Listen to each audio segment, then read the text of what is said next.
Assalamualaikum warahmatullahi wabarakatuh. Pada pagi ini akan diadakan kelas KKN yang kedua dengan materi pentingnya physical distancing dan pemanfaatan media dalam silaturahmi di masa pandemi COVID-19. Materi ini merupakan follow up atau keberlanjutan dari materi yang kemarin tentang sosialisasi protokol kesehatan yang telah dijelaskan oleh Dr. Resdianto. Dan materi kali ini merupakan materi untuk menilik protokol kesehatan dari sisi agama, seperti itu. Dengan pemateri pada hari ini yaitu Bapak Haji Hilman Kamil dan saya Ardia Kinanti Fitria Mahareni akan memandu kegiatan pada pagi hari ini. Sebelumnya juga terima kasih kepada Ibu Evi yang telah bergabung pada kelas pagi ini. Sedikit saya jelaskan mengenai Bapak Haji Hilman Kamil. Jadi beliau merupakan Sekretaris 2 di MWCNU Kecamatan Sumbersari dan juga menjadi seorang staf di Dinas Lingkungan Hidup Kabupaten Jember dan juga menjadi takmir masjid di Masjid Al-Hidayah Trogowetan Antirogo. Sebelum memulai kegiatan dan materi pada hari ini, mari kita membaca bacaan basmalah. Bismillahirrahmanirrahim. Selanjutnya, waktu dan tempat saya serahkan kepada Bapak Haji Hilman Kamil untuk menyampaikan materi.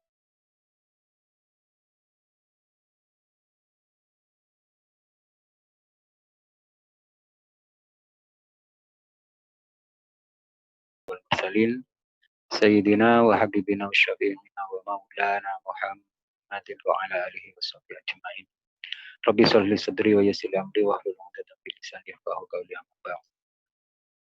Bapak-bapak dan ibu-ibu sekalian, juga Bapak dosen mungkin yang menyaksikan, wabil khusus kepada adik-adik KKN yang sangat kami hormati, nakhusubidikri kepada Ananda Ardia Kinanti yang telah bergabung bersama kami. Pertama-tama marilah kita panjatkan syukur kehadirat Allah Subhanahu wa taala atas limpahan rahmat, taufik, hidayah serta inayahnya.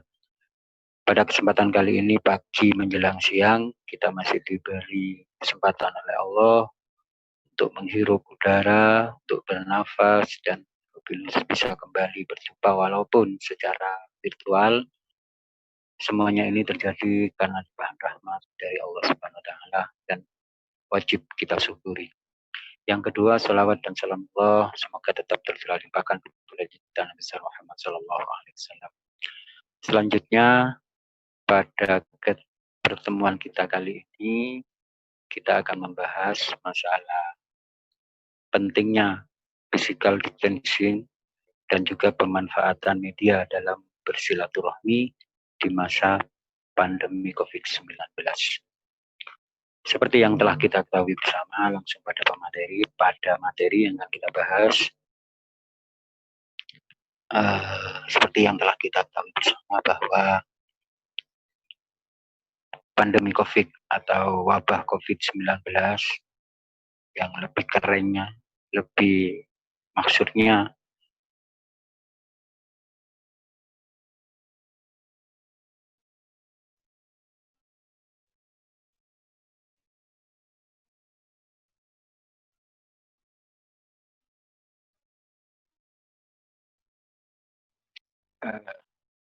yang lebih kerennya dengan nama COVID-19 atau Corona. Setelah seperti yang kita ketahui pada saat ini bahwa kita bukan hanya Indonesia tapi seluruhnya umat sedunia ini ada wabah yang atau dinamakan COVID-19 atau lebih kerennya dinamakan Corona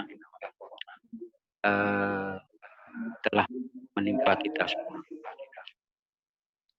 Tanpa kita bisa pungkiri bahwa pandemi COVID-19 sangat berdampak terhadap berbagai aspek kehidupan dari manusia. Kehidupan yang sebelumnya berjalan dengan normal, kemudian kita masih bisa ke sana kemari dengan adanya COVID-19 ini harus mengalami gonjangan dan masalah. Banyak masalah yang muncul dengan adanya COVID-19. Di samping itu banyak yang terpapar virus corona. Gonjangan terjadi pada sektor ekonomi, finansial, kehidupan sosial terganggu, bahkan kehidupan beragama pun mengalami persoalan yang cukup serius. Misalnya pembatasan ibadah di masjid. Jelas biasanya ramai tiap malam, dengan adanya COVID-19 ini banyak mengalami gangguan. Bapak-bapak dan ibu-ibu sekalian yang sangat kami hormati, sekarang dalam kesempatan kali ini mari kita tinjau COVID-19 dalam perspektif Islam. Nah, cara pandang Islam dalam melihat segala hal yang terjadi sebenarnya sudah ada di dalam surat Al-Baqarah. Dalam surat Al-Baqarah ayat 55 sampai 57. A'udzu billahi minasyaitonir rajim. Bismillahirrahmanirrahim. Lanabluwannakum bisyai'in minal khawfi wal ju' wa naqsim minal amwali wal anfusi was samarat bisyai'in sabir wa basyiril sabir. Mungkin kami ulangi. Bismillahirrahmanirrahim. Wa lanabluwannakum bisyai'in minal khawfi wal ju' wa naqsim minal amwali wal anfusi was samarat wa basyiril sabir. Alladzina idza asabatuhum musibah qalu inna lillahi wa inna ilaihi raji'un. Ulaika 'alaihim shalawatun min rabbihim rahmah wa ulaika hum muhtadun. Yang kurang lebih artinya, dan sesungguhnya akan kami berikan cobaan kepadamu dengan sedikit ketakutan, kelaparan, kekurangan harta, kurang jiwa dan buah-buahan. Dan berikanlah berita gembira kepada orang-orang yang sabar. Siapa orang-orang yang sabar? Yaitu orang-orang yang apabila ditimpa musibah, mereka mengucapkan inna lillahi wa inna ilaihi raji'un. Mereka itulah yang mendapat keberkatan yang sempurna dan rahmat dari Rabbul Alamin. Mereka itulah orang-orang yang mendapat petunjuk. Sadaqallahul adzim. Adik-adik sekalian yang sangat kami hormati. Jadi segala sesuatu yang terjadi, cobaan yang kita alami, ini adalah semuanya merupakan datangnya dari Allah Subhanahu wa Ta'ala. Halo? Hilang lu. Halo? Iya, halo. Ya, lanjut, Pak. Hilang? Enggak. Enggak. Sekarang kita sebagai umat Islam harus dan mampu dalam menghadapi ujian. Kalau bisa dikatakan COVID-19 atau ujian. Karena setiap yang terjadi di dunia dan atas kita sikap menghadapi ujian. Pertama, kita yakin bahwa virus adalah tunduk dan taat. Ya, diharuskan kembali kepada kita yang maha kuasa di dalam tadi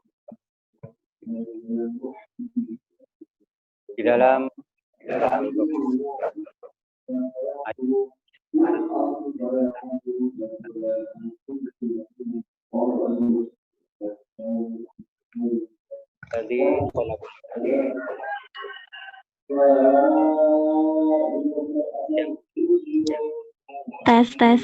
Suaranya keputus, Pak Haji. Panjang. Dalam meyakini bahwa virus. Jadi kita harus yakin bahwa virus adalah makhluk dari Allah SWT. Namanya makhluk itu tunduk dan tak. Oleh karena itu, manusia diharuskan kembali kepada diri, yaitu ada yang maha kuasa di balik semua kejadian. Wallahu alladzi huwallazi Allah yang menciptakan semua yang ada di muka bumi. Semuanya yang dilakukan oleh karena itu, sikap yang pertama yang harus kita yakini bahwa virus ini adalah Allah. Yang kedua, sikap selanjutnya adalah berdoa. Kekhawatiran akan menyebarnya virus corona jangan sampai menjadi ketakutan yang sebagai insan yang beriman, tentu kita harus yakin bahwa jadi kita harus senantiasa memohon kepada Allah. Jangan sampai ketakutan yang berlebihan. Di dalam surat Al-Ghafir ayat 60, istajib lakum. Balah kamu kepada istajib, maka aku akan atas kamu. Bapak dan ibu sekalian, selanjutnya itu tadi sikap kita dalam ujian atau virus corona lebih perspektif. Selanjutnya yang kedua, umat yang beryakin bahwa kita memiliki Nabi Sallallahu Alaihi Wasallam, kita harus meneladani atau perilaku Sallallahu Alaihi Wasallam. Karena beliau adalah pemimpin khulafah.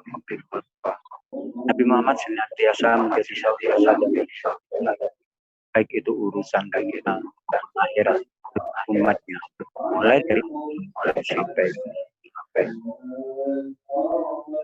dalam surat Al-Ahzab ayat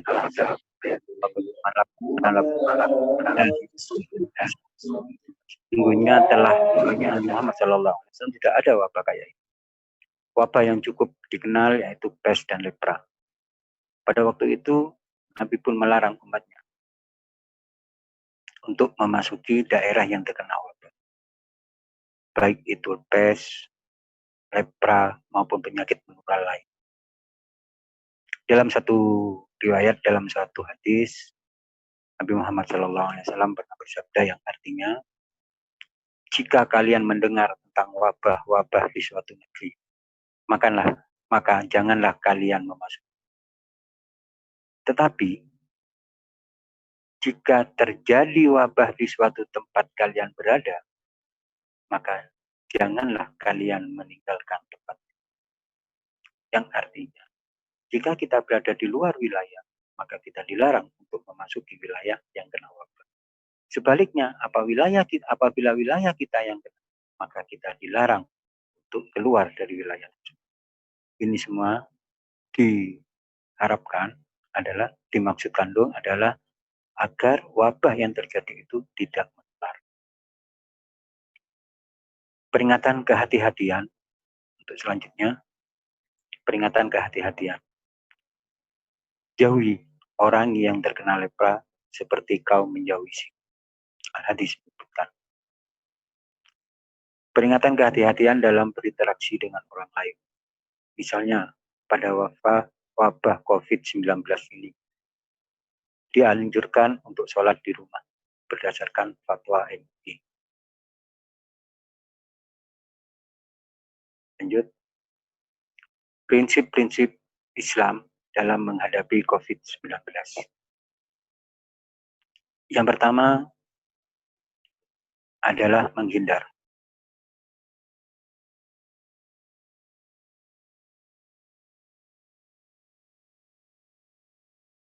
Menghindar dalam arti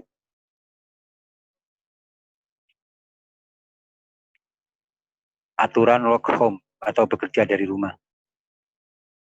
physical distancing, menjaga jarak maksimal minimal 1 meter. Minimal 1 meter. Yang kedua, tenggang rasa.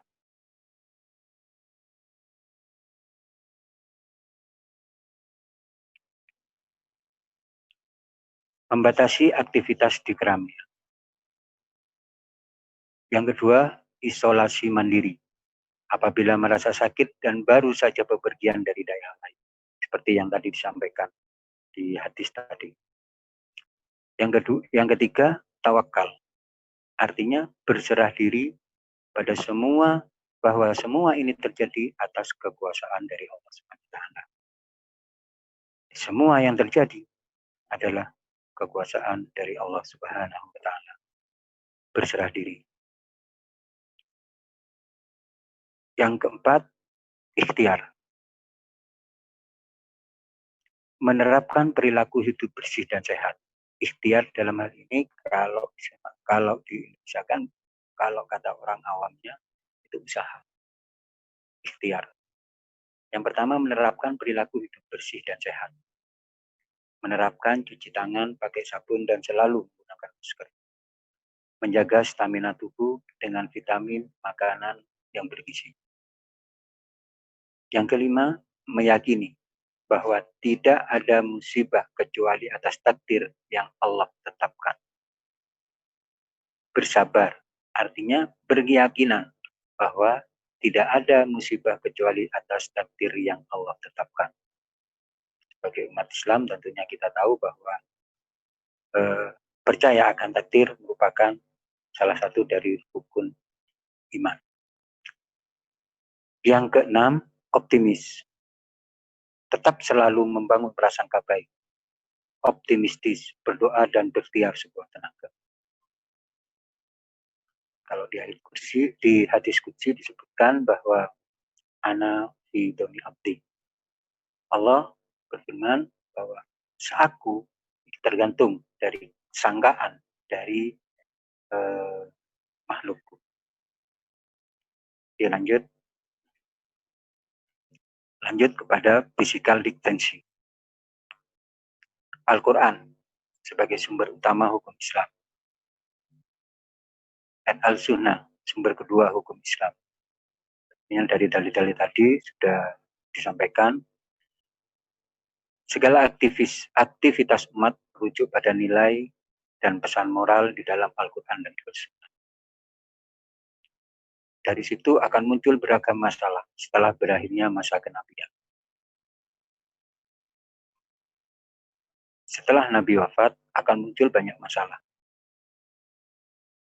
Tentu karena perkembangan zaman, perkembangan pola pikir manusia, pola pikir peradaban manusia. Selanjutnya, dari situ akan ada suatu metode, yakni Sadd al-Zariyah. Metode penafsiran dalam kajian hukum Islam. Mungkin nanti, ini.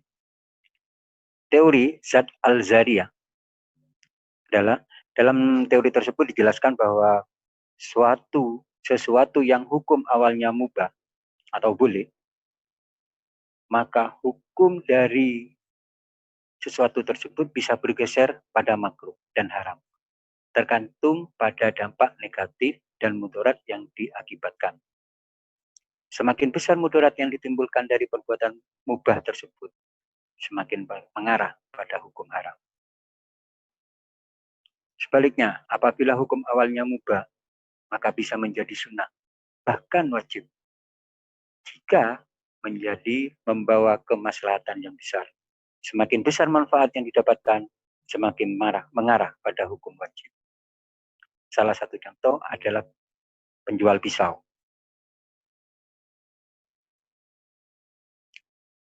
Penjual pisau di pasar, apabila dijual kepada ibu-ibu rumah tangga, maka pisau itu akan bermanfaat untuk memasak, untuk mereka alat-alat mereka, membantu alat mereka di dapur. Tapi lain halnya apabila pisau tersebut dijual kepada orang-orang yang memang punya perilaku atau berkeinginan untuk berbuat jelek, misalkan untuk membunuh orang, maka hukum menjualnya apabila sudah tahu, maka hukumnya akan menjadi haram.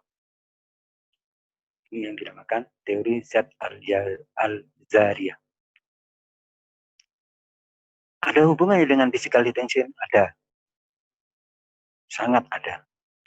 Apabila dengan dia tidak berkeluar, misalkan, salah satu contoh misalkan kita ada yang kena dampak dari atau positif COVID-19. Dengan dia tidak keluar rumah, dia berarti sudah mencegah menjalarnya virus tersebut. Mungkin secara gambaran. Selanjutnya, physical detention. Yang pertama, tindakan menjaga jarak agar virus corona tidak menjadi masif dan meluas. Pada dasarnya, melakukan physical distancing adalah boleh. Akan tetapi, hukumnya bisa menggeser pada sunnah, bahkan wajib. Jika melakukannya bisa berdampak pada kemaslahatan dan kemanfaatan bagi al-dzuriyah, al-khusam, artinya menjaga agama, jiwa, akal, keturunan, dan harta. Contohnya adalah diam diri di rumah, hukumnya mubah. Kita berdiam di rumah, ini boleh, mubah. Akan tetapi, jika diam di rumah dan mengkarantina diri bagi orang yang positif corona bisa membawa kemaslahatan, baik itu kepada keluarga, kepada orang banyak misalkan, jika dia keluar rumah bisa menulari orang lain dan membahayakan orang lain, maka diam di rumah baginya menjadi wajib. Bahkan dari wajibnya, dia wajib sholat zuhur dengan sholat Jumat di rumah. Dan tidak boleh sholat Jumat di masjid. Jika pasti dengan kehadiran orang tersebut akan menulari orang lain. Ini yang tadi seperti yang telah saya sampaikan tentang dzuriyah. Oke, lanjut. Bagaimana jika dia negatif corona? Kalau tadi sudah jelas positif corona, maka keluarnya dia menjadi haram. Sekarang bagaimana jika negatif? Jika kita negatif corona, melakukan pertemuan dan berkumpulan dengan banyak orang dan banyak berjabat tangan hukumnya mubah. Boleh. Kita berkumpul, berjabat tangan dengan orang lain boleh. Tapi jika hal itu akan membawa dampak negatif sesuai dengan instruksi orang yang ahli di bidangnya, ya, maka hukumnya bisa makruh. Bahkan bisa haram. Jika pasti akan tertular dan berdampak bahaya. Sekali lagi, kami tekankan sekali lagi, hal ini sesuai petunjuk pakar dan ahli medis. Bukan hanya prasangka atau praduga tanpa ada dasarnya.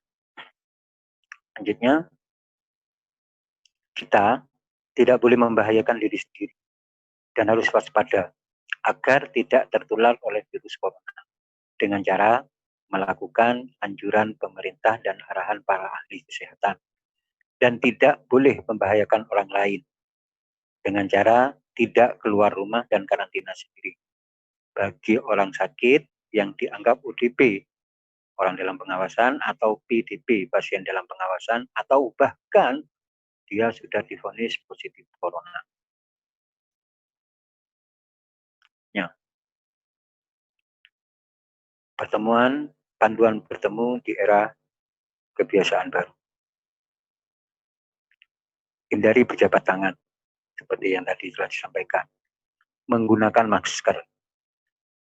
Duduk berjarak minimal, duduk dengan jarak minimal 1 meter. Jangan duduk berdempetan. Jadi untuk adik-adik KKN, sementara ditahan dulu untuk duduk berdempetan. Dengan siapa saja, sementara ditahan dulu. Antri dengan teratur. Antrian dengan teratur. Hal ini semua dilakukan sebagai bentuk ikhtiar kita untuk menjaga agar kita tidak tertular dari COVID-19. Ikhtiar kita, jadi usaha kita sebagai bentuk ikhtiar kita. Karena ikhtiar itu memang ada dasarnya, memang disuruh oleh Allah SWT. Selanjutnya, kewajiban masyarakat yang akan melaksanakan ibadah di rumah ibadah. Yang pertama, jemaah harus dalam kondisi sehat. Jadi kalau sudah sakit, apalagi sudah pasti positif, lebih baik dihindari berjamaah sementara sampai dia sembuh. Meyakini bahwa rumah ibadah yang digunakan telah memiliki surat keterangan aman COVID dari pihak yang berwenang. Menggunakan masker wajah sejak keluar rumah dan selama berada di area rumah ibadah. Ada syarat-syarat yang disunahkan di dalam beribadah. Masker itu dalam beribadah ada tata caranya. Bisa menggunakan masker asalkan sesuai dengan hukum-hukum Islamnya. Yang keempat, menjaga kebersihan tangan dengan sering mencuci tangan menggunakan sabun atau hand sanitizer. Yang kelima, menghindari kontak fisik seperti bersalaman ataupun pelukan.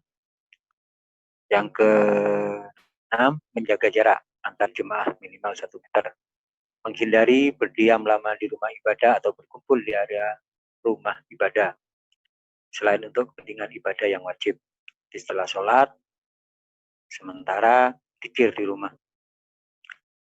Melarang beribadah di rumah ibadah bagi anak-anak dan warga lanjut usia yang rentan tertular penyakit, serta orang dengan sakit bawaan yang berisiko tinggi terhadap COVID-19. Terakhir, ikut peduli terhadap penerapan pelaksanaan protokol kesehatan baik di rumah ibadah sesuai dengan ketentuan. Jadi itu yang dimaksud physical distancing. Untuk selanjutnya, yang kedua mungkin ini silaturahmi di era kebiasaan baru pasca COVID-19. Kalau tadi physical distancing, jaga jarak sosial, sekarang silaturahmi di era kebiasaan baru. Islam selalu mengajarkan untuk berbuat baik dan menjalin tali silaturahmi, baik itu kepada keluarga, sahabat, atau teman, dan sesama umat Islam lainnya. Banyak sekali dalil baik ayat Al-Quran dan hadis tentang silaturahmi yang menjelaskan bagaimana pentingnya menjalin tali silaturahmi, terutama antar sesama kaum muslimin. Bahkan mereka yang memutus hubungan silaturahmi akan mendapatkan dosa.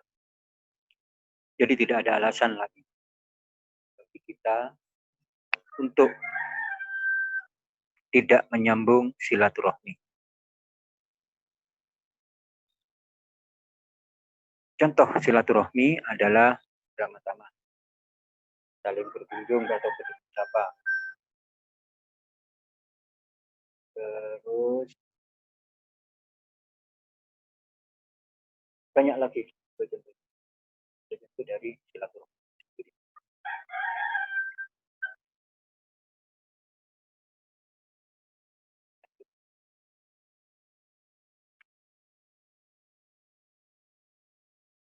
Saat ini silaturahmi secara langsung terhalang oleh adanya sosial.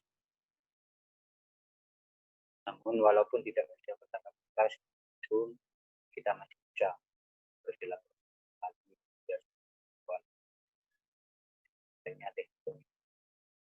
Kita gunakan saat ini, bahkan kita masih bisa bersilaturahmi, bahkan kita bisa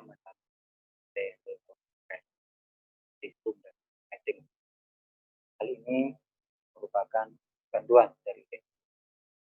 Inilah pentingnya teknologi. Misalkan kita bisa menggunakan teknologi yang ada, bisa kita manfaatkan dan dimanfaatkan pada kita. Selanjutnya, Sekretaris di bidang fatwa hadis Asroruni menyarankan warga Indonesia untuk memanfaatkan media sosial untuk bersilaturahmi. Menurutnya, hakikatnya sama-sama untuk meningkatkan hubungan antar Islam. Senantiasa mengupayakan secara aktif untuk menyambung persaudaraan terhadap orang.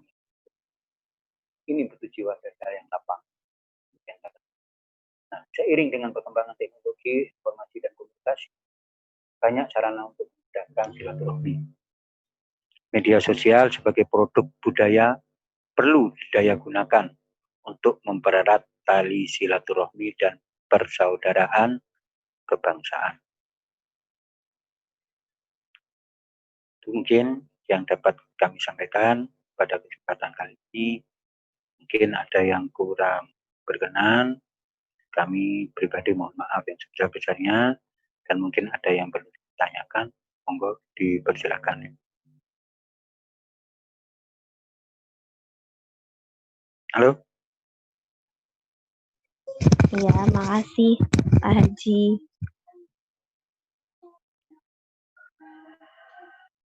Mungkin ada yang perlu ditanyakan atau yang ditanyakan.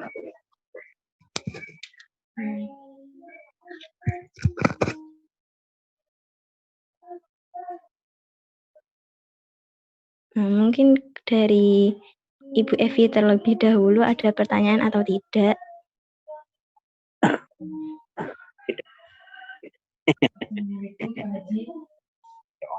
Mic-nya.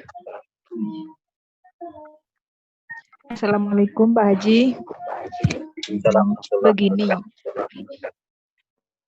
untuk apa wes kira-kira ada nggak doa untuk menyikapi COVID-19 ini?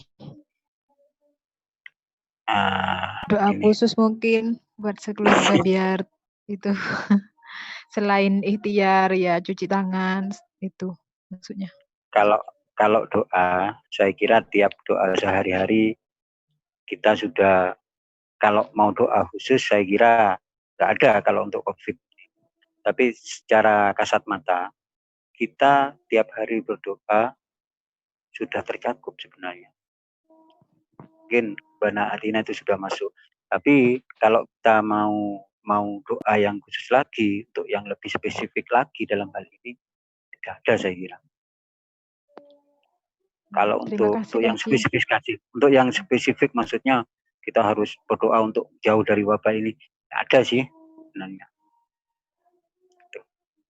Dan doa itu Mbak, mohon maaf Bu, untuk doa itu sebenarnya bukan hanya harus pakai bahasa Arab, enggak. Kita Allah itu maha tahu. Jangankan kita berdoa, kita niat berdoa aja Allah sudah tahu. Jadi kembali lagi untuk doa itu, walaupun kita memohon, ya Allah jauhkan kami, keluarga kami dari api neraka misalnya seperti COVID ini, itu sudah Allah lebih tahu. Walaupun pada prinsipnya doa yang bagus itu memang pakai bahasa Arab. Tapi kalau kita sudah nggak tahu, kita pakai bahasa Indonesia, bahkan bahasa Jawa atau bahasa Madura, saya kira tidak masalah. Itu mungkin Pak. Terima kasih Pak Haji. Wassalamualaikum warahmatullahi wabarakatuh. Waalaikumsalam warahmatullahi wabarakatuh. Mau bertanya satu pertanyaan.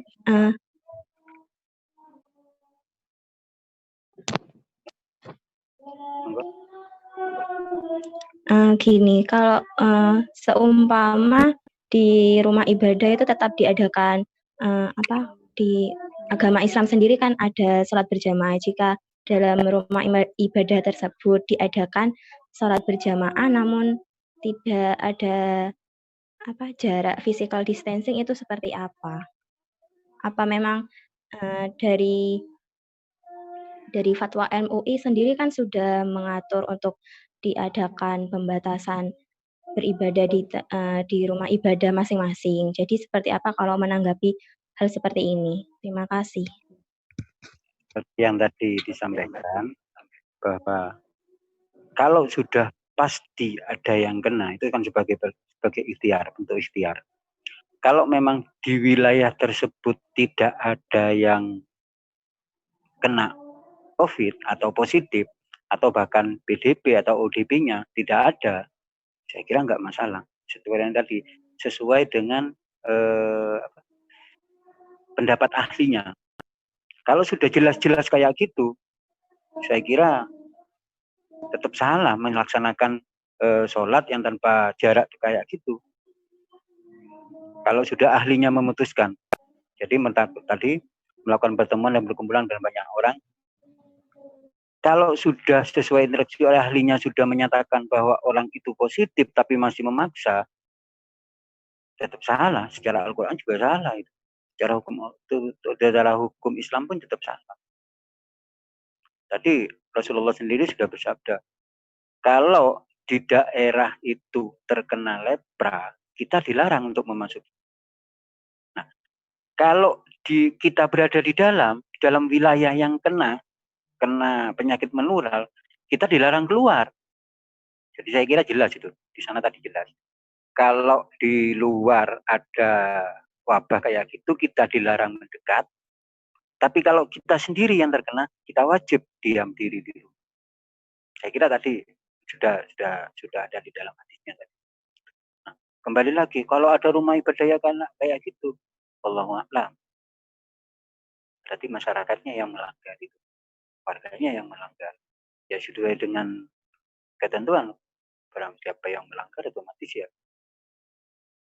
akibatnya ditanggung sendiri. Baik itu secara akibat di dunia ataupun di akhirat nanti. Karena itu hadis dan juga ayat sudah jelas, itu tuntunannya sudah jelas.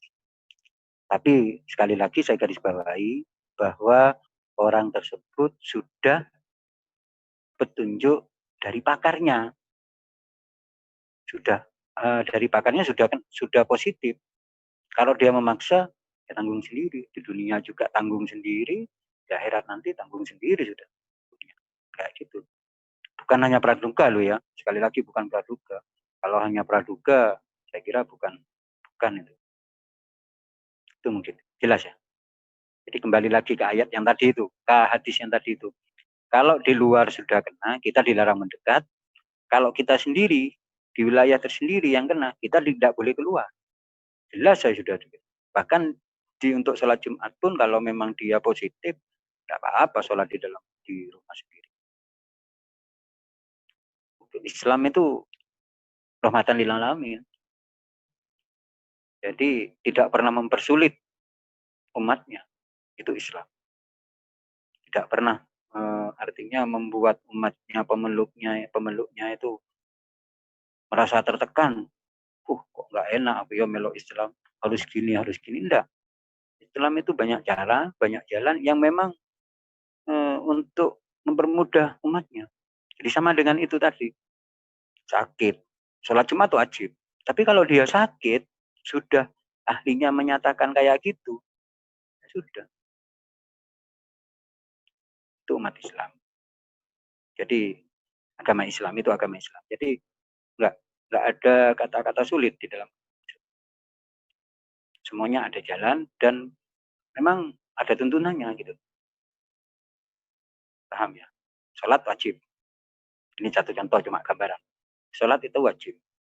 Nah, kemana kalau kita sudah melakukan perjalanan yang dimana misalkan pesawat terbang, kita ikut pesawat terbang sampai perjalanan dari Surabaya ke Mekah, itu kan berapa jam? 11 jam. Itu kita harus meninggalkan, kalau misalkan berangkat jam 10 dari sini, 11 jamnya kita berapa sholat yang kita tinggalkan. Tapi Islam punya cara, ada aturannya. Apa kita wajib? Karena kita perjalanan meninggalkan sholat. Enggak, wajib sholat itu. Bagaimana caranya? Dihormati waktu. Jadi kita sholat di dalam pesawat, cuma menghormati waktu. Begitu nyampe di tempat, kita qodha. Sama dengan pertanyaan barusan. Kalau ada masjid yang masih tetap menjalankan tidak ada jarak misalkan, di mana itu? Selama tidak ada yang kena virus, monggo. Tapi kalau sudah pasti ada yang kena dan masjid itu dinyatakan oleh yang ahlinya ini tidak layak ditutup aja karena sudah ada yang terkena virus, jadi ini dibersihkan oleh dia. Kalau sudah ahlinya yang memutuskan kayak gitu, kita wajib. Karena taat kepada pemerintahan wajib selama tidak melanggar ke hukum saya. Gitu. Jelas ya? Halo? Halo? Ya, jelas Pak. Lagi? Mungkin Hmm. lagi.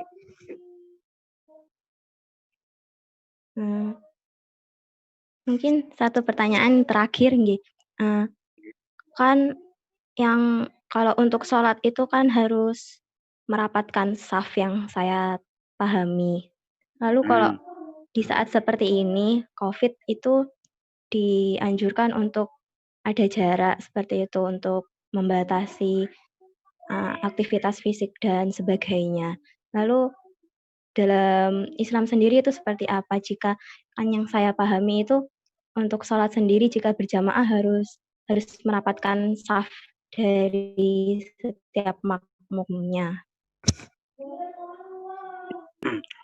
Itu hukumnya kayak gitu sama dengan kita masuk ikhtiar kita sebagai bentuk ikhtiar. Perlu disampaikan, perlu diketahui bahwa tujuan syariat hukum Islam ini adalah untuk memelihara kemaslahatan manusia sekaligus untuk menghindari mafsadat, artinya kemudaratan baik di dunia maupun di akhirat. Kalau sekiranya dengan menjaga jarak itu dapat menjadikan lebih aman,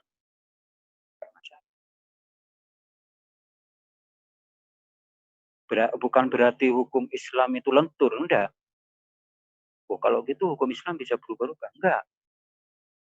Tapi tujuan awalnya, kenapa kok sampai ada kayak gitu? Ini karena sekarang wabah corona untuk menghindari ini agar tidak terjangkit. Enggak masalah. Sekali lagi, kalau itu memang pakar yang menyatakan. Kalau ahlinya yang menyatakan. Bahkan itu bisa nanti nggak boleh ya, kembali lagi ke awal. Bahwa hukum itu dari mubah bisa menjadi sunnah, bahkan bisa menjadi wajib. Dari mubah bisa menjadi makruh, bisa menjadi haram. Lihat kemaslahatannya, kemudaratannya nanti yang ditimbulkan. Kalau waktu masih zamannya Nabi enak, kita masih bisa bertanya. Sekarang sudah jauh, berapa puluh tahun, berapa ratus tahun sudah dari. Kembali lagi ke hukum awal bahwa hukum syariat Islam itu adalah untuk memelihara kemaslahatan manusia sekaligus untuk menghindari kemafsadatan, artinya kemudaratan. La dororo di dorore tidak, artinya ada makalah yang menyebutkan jangan membahayakan diri sendiri dan orang lain. Kalau kiranya sudah bahaya kepada diri sendiri, apalagi bahaya kepada orang lain, sudah. Kita mau sholat berjamaah itu hukumnya gimana? Berjamaah, sholat berjamaah bagus kan? Tapi kalau pas waktu perang, coba-coba harus ada aturannya sendiri. Apakah boleh? Ada, boleh. Sama dengan ini sekarang, wabah kayak gini. Kalau memang diyakini, ini kalau nggak pakai kayak gini, tertular semua. Itu tidak masalah. Tapi kalau sudah yakin bahwa misalkan wilayah sini, lingkungan sini, orangnya sehat semua, tiap hari ketemu, orangnya sehat semua.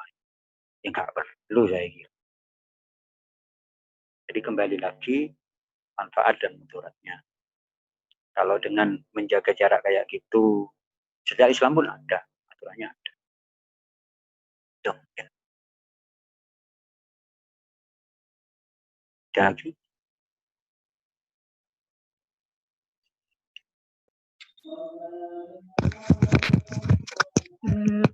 mungkin sudah cukup untuk pertanyaannya. Saya simpulkan sedikit dari materi hari ini, nggih.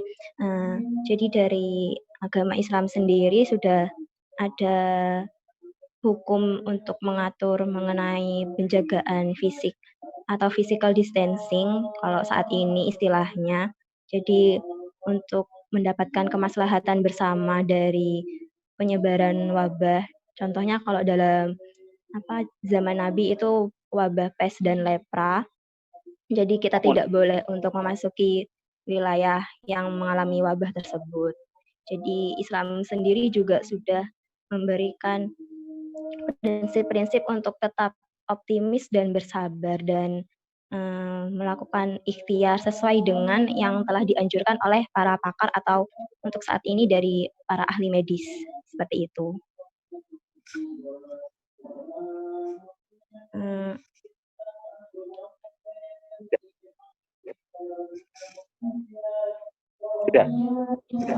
Ya, terima kasih untuk Pak Haji Hilman Kamil telah bersedia menyempatkan waktunya untuk memberikan materi pada hari ini. Saya ucapkan terima kasih juga untuk pada Ibu Evi juga yang telah bergabung pada kelas KKN kedua saya pada pagi menjelang siang ini. Saya cukupkan untuk materi hari ini. Assalamualaikum warahmatullahi wabarakatuh.